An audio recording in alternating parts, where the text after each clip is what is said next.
غير المشكل ديال السعال كاين اشياء اخرى اقوى من الصفرجل، بحال مثلا زيت الزيتون، يهدئ من نعم زيت الزيتون والثوم والبصل الاحمر وهذه الاشياء هذه تطحن. يعني كنا تكلمنا عليها، كنظن سكين كبير. نعم تكلمنا على البصل تطحن وتضاف اليها هذه الزنجبيل ولا بلاش ويضاف لها زيت الزيتون كذلك وتشرب. هذه تحد من السعال والكحه هذه كنسميوها، وبخصوص في فصل البرد، لان الناس هذو اللي كيكحبوا في فصل البرد كيولي عندهم مشكل كبير، لان هذوك هذه الرئه ملي كيوصلها هذيك يعني الهواء بارد كيكون عنده واحد المشكل داخل، لان التمدد ديال الرئه هي هذيك الكحبه منين جايه، هذيك التمدد كيوقع بواحد السرعه، هذوك كيرجعوا كونتراكسيون وكتوقع هذيك هذا الكحه. هذا هو المشكل مزعجه. هذا الصفرجل وخضار اخرى وفواكه اخرى، لان ما يمكنش الانسان يعيش على الصفرجل وحده، وخاصو يدخل في النظام الغذائي. الصفرجل اذا دخل في النظام النباتي، الى الناس بغاو يغسلوا الجسم ديالهم، خصوص دابا بفصل الصيف مشى وكانوا كالوا اللحوم وكالوا دسيم والعراس والسفر وما الى ذلك، ما كانوش في ديورهم، كان واحد الستريس، يعني واحد الحاله النفسيه شويه تعبه. فالان ممكن الناس يحبسوا دسيم حيواني، لحوم واجبان وهذه، ثم ياخذوا شربة الخضر، خضر مطحونة حتى وتكون كاع طيبة، وياخذوا عصير فواكه مع الماء بحال الصفرجل الآن. علاش؟ لأن كاين غير الرمان والصفرجل دابا، كاين الرمان والصفرجل. إلا الناس كثروا من هاد الاثنين، من الرمان والصفرجل في هذا لمدة أسبوع أسبوعين وثلاثة يستافدوا منه. من بعد غادي يدخل البرتقال في شهر أكتوبر إن شاء الله، كيدخل بالمغرب، هو البلد اللي فيه البرتقال دائما، ولكن كيدخل يعني نوع المندرين كيدخل في أكتوبر. من بعد غادي يبداو الناس ياكلوا الليمون والمسائل وعاد الأشياء اللي غادي تسخن، يعني غادي يكون فصل البرد، ولكن الان يستافدوا الناس باش يغسلوا الجسم ديالهم من هذا العصير ديال الصفرجل يشربوه، كيغسل الجسم. وكي حتى العلاجات كيساعد، يعني الناس اللي كيتلقاو علاجات، بحال الناس اللي كيعملوا شيميوثيرابي، بحال الناس اللي كيعملوا هذه العلاجات الثقيله، ولا حتى الناس اللي عندهم ربو وكياخذوا كورتيكويدات ولا اشياء هكذا. هذا العصير ديال الصفرجل هو كيدخل في الديتوكس، كيدخل في الكلينز وكيغسل الجسم جيد. ملي كيتغسل الجسم هذيك الادويه ولا هذيك العلاجات كتعطي المفعول ديالها يعني اكثر. فكيف يعقل ان بعض الاشخاص كيتابعوا علاجات ثقيله والاطباء كيشقاو في هذه العلاجات، كيتمحنوا الاطباء في هذه العلاجات، لا في العمليه ولا في الشيموثيرابي فعلا، وان الطبيب مكره في هذه الحالات ولا يحب هذه الاشياء، ولكن هذا علاج ما عندوش عليه فين، يعني لازم يمشي. فلا يعقل شخص يعمل شيموثيرابي هذه ويكون مازال ياكل اشياء سامه، هذه لا يعقل منطقيا. على الاقل باش العلاج ديالك يمشي، تطبخ في دارك، تطبخ في الطين وفي النحاس ولا في لينوكس، تطبخ بزيت الزيتون، تاخذ خضر، تاكل خضر طازجه، فواكه طازجه، وتاكل نظام نباتي، يكون عندك نظام نباتي، وتزيد عليه شويه سمك. لما لا؟ لان السمك تو فيه الاوميغا 3 كيقوي تا هو شويه، كيزيد في العلاج جيد، فيه كالسيوم.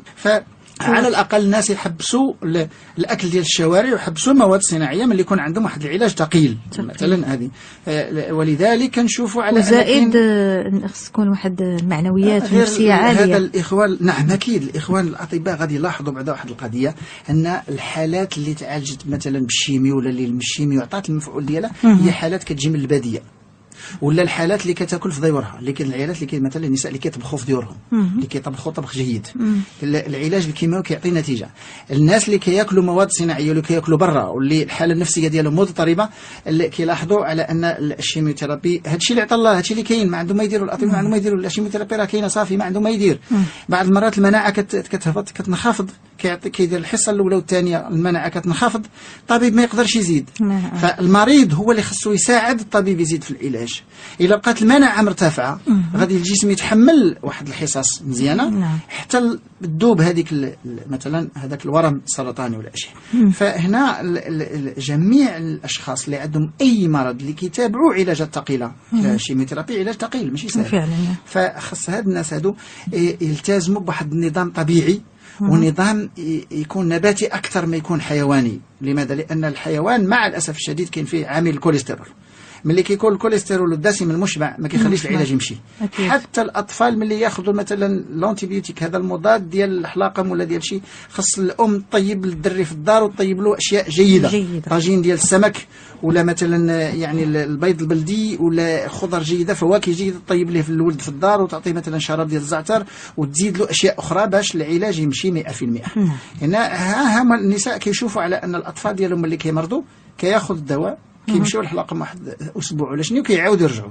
علاش؟ لان المناعه ديال الطفل منخفضه، خاص المناعه تكون مرتفعه باش هذاك العلاج يمشي في الاتجاه الصحيح. وهاد المنتوجات ديال الخريف كلها منتوجات سبحان الله تغسل الجسم. لماذا؟ لأن الله سبحانه وتعالى خلق أشياء الخريف قليلة، احنا نسموه الخريف. الخريف يعني لا شيء، يعني عنده واحد يعني لا شيء، ما فيه حاجة، كل شيء أشجار تخرف. وفيه سبحان الله هو اللي كتدخل فيه هذه الأشياء، في بطاطا الحلوة، بطاطا القصبية، في البصل، في القرعة الحمراء، وفيه الصفرجل، وفيه الرمان. فعلا يعني من أقوى المكونات، هي قليلة ولكن قوية. والناس كيبغوا يبدلوا. علاش غيبدلوا؟ كل هذاك الشيء اللي كاين، ياكل البطاطا الحلوه كل نهار، شنو فيها؟ ياكل الصفرجل كل نهار حتى يخرج الصفرجل راه غادي تدخل خضره اخرى، لان الله سبحانه وتعالى خلقها في الفتره ديالها، في الوقت ديالها، خرجها في المنطقه ديالها باش الانسان اللي كيعيش في هذا المحيط يستافد منها يعني اكثر.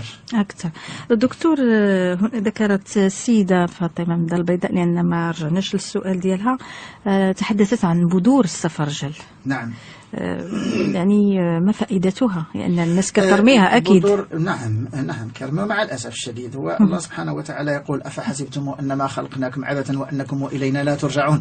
ليس هناك أي شيء مخلوق عبث، فالله سبحانه وتعالى دقق الأشياء وكل شيء عنده بمقدار.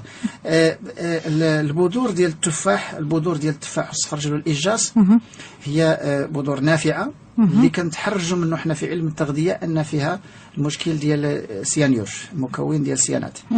وهذا السيانيور على شكل أثر، هو ليس مضر، هو كاين حتى في اللوز الحار، غير ما ياخذوش واحد الكمية كبيرة، لأن فيها الأميغدالين، فيها الفيتامين ب 17، وهذا مكون الأميغدالين تا هو داخل في المكونات اللي كيساعدوا على تذويب، اللي كيذوب هذوك الورم السرطانيه، التورمات السرطانيه. الاميغدالين معروفه، هذه الفيتامين ب 17 اللي موجوده غير في البذور ديال الفواكه، لا توجد الا في بذور الفواكه، بما في ذلك بذور ديال المشماش، حتى اللوزه ديال المشماش. هاد البذور تكال الى جمعوها النساء قدروا يجمعوا هاد البذور هذو يطحنوها وياكلوها، ولكن ما يتعداوش ملعقه صغيره في اليوم من هاد البذور هذه، ما يكثروش منها. علاش؟ لان فيها المشكل ديال السيانيور.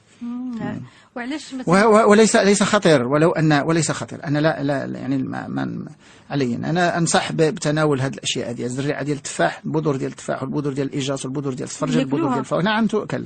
هي مزعجه دكتور؟ ليست مزعجه، مرة هي مرة. واش مثلا يمضغوها ولا مثلا لا طحنوا مثلا بحال الناس كيطحنوا التفاح، ملي كنقول لهم يطحنوا التفاح ما يحيدوش الزريعه، لا ما كيحيدوا ديك، لا ما خصوش يزولوا، يطحنوا كل شيء وعاد يصفيو، يطحنوا كل شيء ويصفيو باش لا بقات شي حاجه ما طحنتش يحيدوها بهذيك المصفات، يعني بهذا يديروا باسوار ولا حاجه هكا يصفيو باش يحيدوا هذيك الاشياء الكبيره. والهنديه ملي كتطحن تعطي فائده اكثر. لماذا؟ لان هذيك البذور ديالها كتطحن وكتعطي الزيوت الداخليه ديالها اللي كتصلح الامعاء، الخلايا ديال الامعاء. فالناس هذه السنه هذه لاحظوا على ان العصير ديال الهنديه كان هائل، وان انا جربته شخصيا صام رمضان، وان كان شيء هائل. فنتمناو من الناس يصدقونا انا ما غادي يزيدوا لي ولا ينقصوا لي، ولكن بغيتهم يصدقوني غير باش يستافدوا هما. لا انا جربته شخصيا، لان قلت لي نمزجوا مع البرتقال. نحن نتكلم عن علم، نحن لا نقول سمعنا ولا قرأنا ولا نحن نتكلم عن علم، وهذا العلم علمنا علم البحث الميداني. نحن نبحث في الميدان، ونحن يعني نحلل المواد الغذائية ونعمل تحاليل ميكروبيولوجية وجرثومية وبيوكيمائية وكيماوية على الأغذية، وكل الأغذية الحمد لله أن يعني التحليل ديالها داز على يدينا، يعني لا في المختبرات الأجنبية ولا حتى هنا في المغرب. كاين الأشياء اللي حللناها هنا في المغرب بحال الماء ديال الزيتون تحلل في المغرب، والحمد لله أننا نتكلم بعلم. ولذلك غص يعني في الحديث مع ديك السيدة اللي سألت من الدار البيضاء، اللي قالت بأن كيقولوا كاتبين على واحد المربى ولا كيقولوا ولا شي حاجة، هذيك أشياء لا هي أشياء تجارية. هذاك الصانع كيكتب أشياء باش يبيع المنتوج ديالو فقط، ولكن الناس ما يخلطوش علم التغذية مع الإشارات ومع ما يقال في وأنتم هنا طبعا دكتور تصحيح المفاهيم. علم التغذية يتناول الغذاء المحيط اللي نبت فيه ولا اللي يتكون فيه هذاك الغذاء، طرق الانتاج، تقنيه الانتاج. هذا هو علم التغذيه، ماشي علم التغذيه والكوليسترول نمشي نقرا على الكوليسترول ونقول عندي علم التغذيه. تقنيات الانتاج، وكذلك طبيعه الانتاج، التحليل الكيماوي للاغذيه والتحليل الجرثومي للاغذيه والتحليل الاشعاعي للتغذيه، ثم كذلك يعني تجانس التغذيه، ثم موسميه التغذيه. يعني هذيك الشيء اين نبت، والماء اللي تسقى به، والبيئه والمحيط اللي نبت فيه، والتربه، ثم الوقت اللي نبت فيه. لان الخيار اللي كيجنيوه في شهر، الخيار اللي كيتجنى في شهر اكتوبر ماشي هو الخيار اللي كيتجنى في شهر 4 و5. لان ليس يعني الخيار الله سبحانه وتعالى خلقه يخرج في فصل الربيع، ولذلك ملي كنتناولوا فصل الربيع نستفيد منه 100%. اليابانيين قاموا بتحليل الكيماوي ديال هذه الخضروات على مدار السنه، ولقاو بان هناك فرق شاسع بين الوقت اللي هذيك الخضره كيكون الوقت ديالها وما بين الخضار اللي خرجت على الوقت ديالها. فرق شاسع. وحتى في الحليب البريطانيين اجروا بحث على الحليب ولقاو بان الكاروتينويدات واليود واشياء مكونات اللي كتكون في الحليب هي تختلف. الحليب ديال الربيع ماشي هو الحليب الصيف، يعني تختلف تماما، يعني ولا الزبده ولا أشياء هكذا كثيرة جدا. ولذلك أن الله سبحانه وتعالى يتكلم عن الضبط في الوقت والضبط في المكان، يعني الضبط في الزمان والمكان، وأن هذا الله سبحانه وتعالى هو الذي خلق هذا الشيء، فخلقه في وقت مدقق معين. إذا بغوا الناس يستفدوا منه خصهم ياخذوه في ذاك الوقت اللي يخرج فيه. يعني لا أحد تكلم عن فصلية ولا موسمية المواد الغذائية قبل مني، لا أحد. أنا أول واحد تكلمت على فصلية المواد الغذائية. الآن كل شيء بدأ يتكلم عن الموسمية، الحمد لله. نحن لا نريد إلا وجه الله جزاء. يعني الآن كل شيء الحمد لله الناس ولاو يتكلموا على الفصلية، وهذه الموسمية تكلمت عليها أنا في 1992 وليس الآن. ومع ذلك الناس هذه يعني كيف ما كان الحال، فكما قلت أن الغرب خلع العالم بالاعلام القوي ديالو، ولا ملي كيقول شي حاجه كنصدقوه 100%. وليس كل الاعلام الغربي صحيح، ليس كل الاعلام الغربي صحيح. اقولها مرتين. يعني لماذا؟ لانه ما عندهم واحد الاستراتيجيه في الانتاج واستراتيجيه ديال المنتوجات خصهم يدخلوها في العالم، فكيقويوها اعلاميا وكينشروا علوم بحثها وكيديروا سيمينار يعني مقويين علينا في ندوات وما داك الشيء باش يجعلوا بحال مثلا الاسبانخ. الاسبانخ خلاونا ناكلوا الاسبانخ يعني غير بطريقه الكرتونات السينمائيه. يعني في السينما كانوا كيديروا واحد الكرتون ديال بوبي كيشرب هذاك اللي كياكل هذا. نعم. فهذا هو المشكل اللي خلاو غير بطريقه بسيطه خلاونا يغيروا لنا الاستهلاك ديالنا. نفكروا بان الاسبانخ فيه واحد القوه. نعم. ولكن ملي كتقول النساء دابا كيمشيو يشريو الاسبانخ عاد بالهم راه ما عرفتش شنو شراو فعلا. وملي كتقول بان البطاطا الحلوه هي 5 أضعاف احسن من الاسبانخ، ماشي البطاطا الحلوه، الاوراق ديال البطاطا الحلوه، الورق ديال البطاطا الحلوه 5 أضعاف احسن من الاسبانخ. فمن يصدق هذا؟ او مثلا السفرجل اللي كنتحدثوا عليه. احنا كنا كنقولوا عليه لا كرامه لنبي في وطنه. فالناس خاصهم يعرفوا يخدموا بهذه المعلومات، لان الحمد لله عندنا علماء يعني أبناء الوطن اللي كيعرفوا المناخ المغربي ويعرفوا الإنتاج المغربي ويعرفوا المسائل ديال المغرب. فطبعا العلماء ديال كندا كينصحوا الإنسان الكندي، العلماء ديال ألمانيا كينصحوا الإنسان الألماني. يعني ما يمكنش أنا نمشي لألمانيا ونصح الألمان باش ياكلوا، ما يمكنش. ما عارفش أنا العادات والغذائيات ديالهم، ما عارفش كيفاش فما يمكنش كذلك باحث من هذه الدول يجي للمغرب يوري الناس ما ياكلوا. ولا كنلاحظوا على أن واحد الوقت كان كلية الطب كانت تستضيف أساتذة من هذه الدول، يعني بزعم على أنها الدول متقدمة، وراه جايبين واحد الأستاذ كبير عظيم. نعم هو أستاذ كبير عظيم، ولكن في بلده ملي كيجي كيقرر يعني هنا الأطباء ديالنا كيبدا يتكلم على النقانيق وعلى الأجبان، وكيبدا يتكلم على الأشياء اللي عندهم هما لي بلا كويزيني ولي كوردو سيليري اللي عندهم هما لهي. فالطبيب هنا كيبدا يقرا لي كوردو سيليري ما عرفش انا غيش غيدير بها، ما عنده ما يدير بها. فهنا اللي خص العلم يكون علم ديالنا ديال مالي اللي حنا ان شاء الله في هذا الوقت ان شاء الله يكون خير ان شاء الله يكون خير. اذا دكتور ناخذ اخر مكالمه في هذا اللقاء. الو السلام عليكم. وعليكم السلام. الاسم الكريم؟ هذه نزهه من كناس. تشكركم على البرنامج. نعم بارك الله فيك. جميع الطاقم المساهم في هذا البرنامج. لكن كنت نسول على قضيه السفرجل بالنسبه للناس اللي مرضى بالامعاء، واش هو سهل الهضم؟ هذا من جهه، ومن جهه الثانيه تنعرفوا انه مكون زايد من المواد صحيه. يعني واش باش نعسلوه او نطيبوه واش تيفقد ديك المواد ولا تيبقى على نفس المواد. نعم نعم. جزاك الله خيرا. لا السفرجل معسل لا ينفع. إذا ستعود لما قلته في بداية البرنامج. السفرجل المعسل لا يعطي النتيجة مثل السفرجل الطبيعي الطازج اللي كيطحن مع الماء. فحتى المذاق ديال الناس تبدل، ما تلاوش الناس يقدروا على الخبز الحامض، ما تلاوش الناس يقدروا على الحموضه ديال السفرجل، ما تلاوش الناس يقدروا على الخضره بحال لفت البيض بحال لفت الصفر بحال لفت المحفوره، ما تلاوش الناس يقدروا على هذه المنتوجات هذه، ولكن كيقدروا على بطاطس مشويه فريت، وكيقدروا على اشياء هكا، على البيتزا وعلى اشياء هكا. علاش؟ لان المذاق ديال الناس تبدل تغير. فهذا ما شاء الله الانسان كان من قبل كان كيقبل هذا المذاق القوي في الطبيعه، وكل الاشياء اللي عندها مذاق قوي اللي ما كيقبلوش الناس هي كلها اشياء صحيه واشياء نافعه، منها السفرجل. من الناس ما يقدروش على المذاق ديال السفرجل، ما يقدروش على المذاق ديال البطاطا القصبيه. يعني ها المشكل. البطاطا القصبيه ممكن يطحنوها الناس مع الماء وتشرب خضره، غادي نتكلموا عليها ان شاء الله في هذا الحلقه، ولكن شكون اللي غادي يقدر ياكل هذه الاشياء هذه؟ فهذه السيده هذه من الاحسن السفرجل كما قلتي ما يخضروا به كخضره عاديه، اما يطيبوه في الماء ويطحنوه كشوربه، يتطحن في الماء ديالو كشوربه غادي يضيعوا الانزيمات ماشي مشكل، والا يتطحن مع الماء طازج هكذا خضر طازج ويتشرب. من الاحسن الناس اللي عندهم اعراض واللي باغيين ياخذوا النفع ديال السفرجل، اللي عندهم مشكل في المعده واللي عندهم مشكل في القرجوطه ديالو، يعني في الحلقوم ولا في الاسوفاج، في هذه يعني في ياخذوا على الريق كما جاب الحديث ديال الرسول عليه الصلاه ولا عنده ارنيه طال، ولا اللي عندهم مثلا هذيك المعده مفدوعه ديالهم عندهم يعني تقيؤات ولا اشياء. من الاحسن كما قال الرسول صلى الله عليه وسلم اما ياكل سفرجله في الصباح، اما يطحن سفرجله مع الماء يشربها، ولا جوج طحن سفرجله جوج. المغرب الحمد لله عندنا سفرجل والوقت ديالو، وعندنا ما شاء الله عندنا انواع ديال السفرجل جيده احسن من الانواع اللي كاينه في فلسطين واللي كاينه في الاردن وفي سوريا. يعني الانواع ديال السفرجل المغرب ما شاء الله ما كاينش نوع واحد، لا تقريبا عندنا 3 انواع، ولكن هي يعني نفس الفصيله، يعني السفرجل. والشجره ديال السفرجل ما كتطلب والو، ممكن الناس يغرسوها في يعني في اللي عنده حدا الدار ديالو ولا حاجه، ممكن الناس كلهم يغرسوا السفرجل. والمناطق اللي كينبت فيها السفرجل كلها، كل شيء المناطق المغرب ينبت فيها السفرجل ما عندناش مشكل. ولكن ما شاء الله انا هو المشكل اللي تلقاو فيه بعض الاحيان دكتور كاين داك الدود لداخل. بالعكس هو ملي كيكون الدود عاد جيد، نعم، لا في التفاح ولا في السفرجل ولا في اي شيء، حتى في المشماش. ملي كيكون الدود يعني على ان هذيك الماده حيويه، ان ما فيهاش مبيدات اللي قضاو على هذيك الدوده هذيك. ولا حتى الفلاحه حتى المنتجين ما يخافوش على السفرجل لانه ما كيتصابش بحال الاشجار الاخرى. يعني السيترون كنعرفوا احنا هذا الحامض، السيترون والسفرجل الشجره ديالو قويه جدا، تقاوم، ما محتاجاش الادويه اكثر منها الرمان والهنديه. كاين بعض الفلاحه بداو تيعالجوا الرمان، لان الرمان الا بدا تيتعالج غادي تصاب بامراض. بعض المناطق بعض النواحي بحال فني ملال ولا شي بداو شويه كيقلبوا على علاجات للرمان. والفلاح ديما كيقلب على العلاجات، ما عرفتش علاش كيقلبوا على العلاجات ديال الاشجار، ما عرفتش علاش هاد الفلاحه كيقلبوا على العلاجات، لا اله الا الله.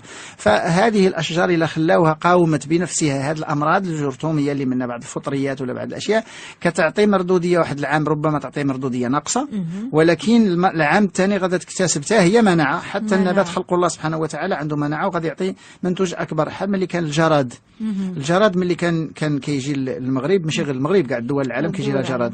هذاك الجراد كان عنده واحد الدور ايكولوجي، واحد الدور بيئي هائل. مع الاسف الشديد اننا درنا واحد الحرب العالميه الثالثه على هذا الجراد، وهو من الاصل ديالو عليا.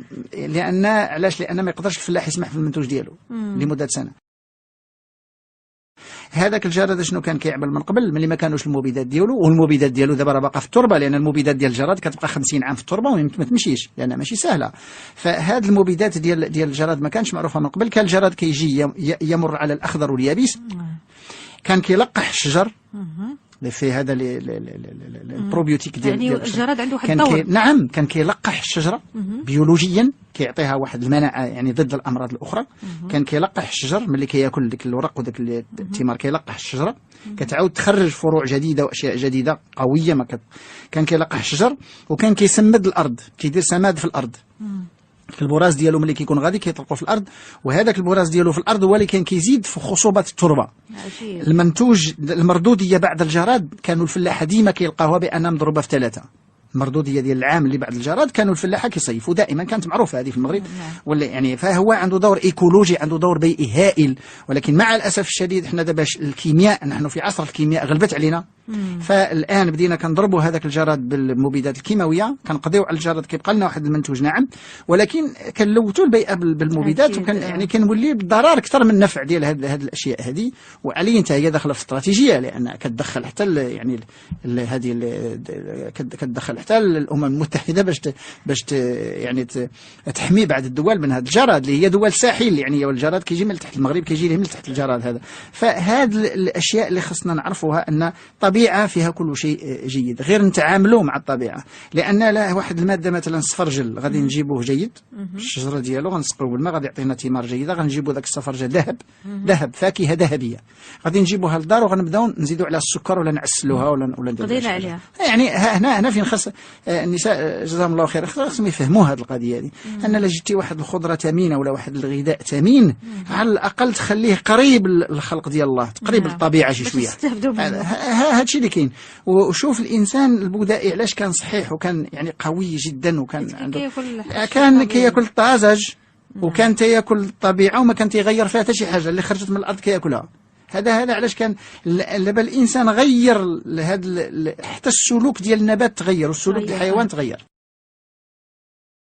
طبعا ملي النبات ولا خرج من الموسم ديالو، الحيوانات خرجت من الموسم ديالها، التغذيه ما بقاش الانسان يعرف وقتاش ياكل اللحم، وقتاش ياكل السمك، وقتاش ياكل الذره، وقتاش ياكل الشعير، اللي ولا كيخرج للسوق اللي يلقاها كيجيبها، ولات عنده واحد نمطيات العيش هي مستقيمه، يعني بحال داكشي اللي كياكل في اكتوبر، بحال داكشي اللي كياكل في شهر 6، بحال داكشي اللي في 12. هنا لا التغذيه كتغير مع المنازل. العرب كانوا كيتغداو على المنازل، كل 7 ايام كيغيروا الاكل ديالهم، المنزله فيها 7 ايام حتى 12 يوم. والعرب كانوا هم سادات العالم في هذا الشيء ديال المنازل، وهذا الشيء ديال الفلك، وهذا الشيء ديال التوقيت. والفلك كان تيدخل حتى في علم التغذيه، اللي كيدخل واحد المنزله كيقول لك هذه المنزله مثلا ما كيتكالش فيها هذه الحاجه هذه. وهذه الان دابا مع البرمجه ديال الجسم اللي خلقه الله سبحانه وتعالى، ليس هناك دوله راقيه في هذا العلم وما تقدرش عليه الا علماء العرب. غير خصنا نعاودوا نرجعوا ندونوا هذا الشيء، وخصو يعاود يدرس في الجامعات. دكتور، بقات لنا 5 ديال الدقائق لختام البرنامج، فكنتمنى انك يعني تعطينا واحد التلخيص اللي ما قلناه عن السفرجل باش الناس يستفدوا اكثر وياكلوه في وقته. واش ممكن اننا مثلا نخزنوه في المجمد وناكلوه مثلا في الشهور المقبله؟ اكيد ممكن، علاش لا ممكن.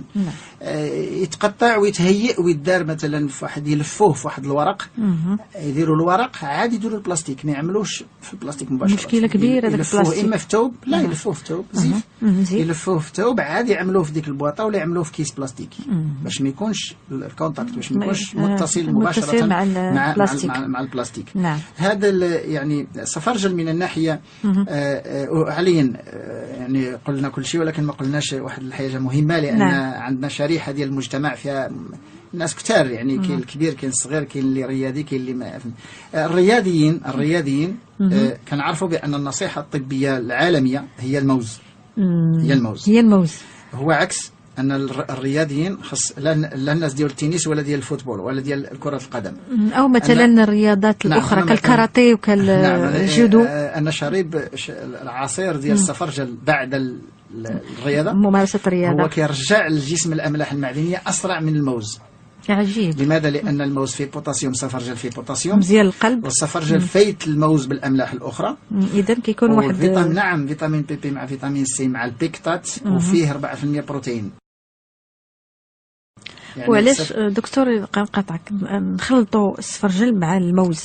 لا ما يمكنش. سفرجل مع ماء معدني ويعطيوه الرياضي ابدا. لا باش ما نبقاوش يعني هما الناس عليين هذاك البنان عنده واحد اللون اصفر وكيجلب الناس، وعنده ديك الرطب وكياكل هذا فقط. علاش؟ لان طبعا الاكل ديال الموز ماشي هو الاكل ديال السفرجل. ما يقدر ماشي بحال الموز ساهل ورطب مزيان دغيا ياكل، والمذاق ديالو جيد وعنده واحد النكهه فيه. اما سفرجل ما يقدرش، ولو كان هاد يعني الرياضيين فرقه الكره ولا مثلا دوك الرياضات الفرديه كما قلتي الكاراتيه ولا حاجه اللي دار مارسي، ولا بحال مثلا الناس اللي كيديروا تنس ولا اي رياضه، ولا حتى الفروسيه ولا حتى الدراجه، بحال هذوك الناس اللي كيديروا الدراجه، لان الدراجه هي الرياضه اللي كتكون طويله. الدراجه ملي كيكونوا مثلا شي مسابقه كيكونوا 4 سوايع و6 سوايع، كتكون طويله ماشي بحال يعني هي اطول الرياضيات الرياضات هي الدراجه.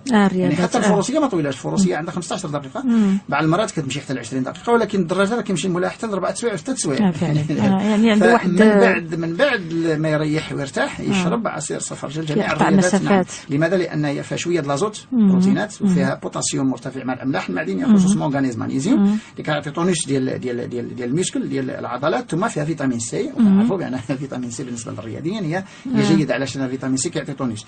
هذا الملخص اللي غنقول هو ان كل الاملاح المعدنيه كاينين في السفرجل. فيه مكونات بحال البيكتات، مكون البيكتات كيتجمع مع الحمضيات العضويه اللي كيجمع هذاك الميسكل، هذيك النسيج ديال الجهاز الهضمي من الفم حتى المستقيم.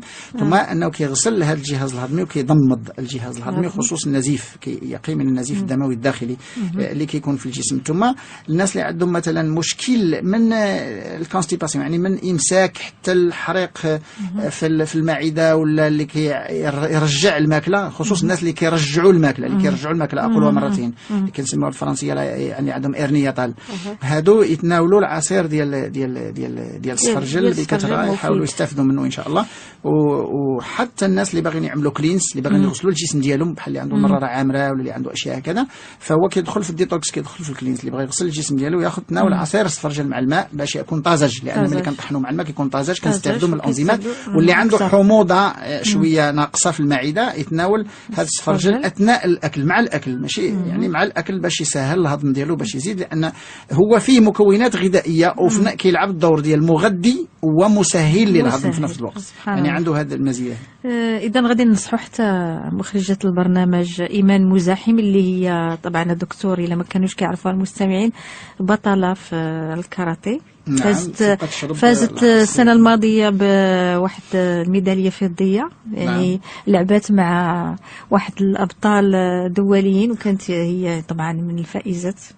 وغنصحك تاخدي عصير السفرجل. حتى الرياضيين المغاربة ملي يمشيو يسافروا لشي دولة في شي تظاهرة دولية، خاصهم يوريو القوة ديالهم في كل شيء، يبقاو ياخذوا عندهم منتوجات مغربية يديوها معهم في الطائرة، يديوها معهم. نعم وباش يقولوا اللي مرة عندنا في المغرب السفرجل وعندنا طرقنا في العيش. ما يبقاوش مخلوعين من هذا العالم، لان خاصهم يوريو القوه ديال المغرب في جميع الاشياء، حتى في اللبس ديالنا، حتى في اللباس اللي كيمشيو لابسين خاصهم يلبسوا لباس مغربي عريق طبعا، باش كيمثلوا الصوره ديال دوله المغرب وبلادنا المغرب. اذا شكرا لك دكتور على كل ما قدمته لنا من معلومات قيمه وجيده واستفدنا منها جميعا.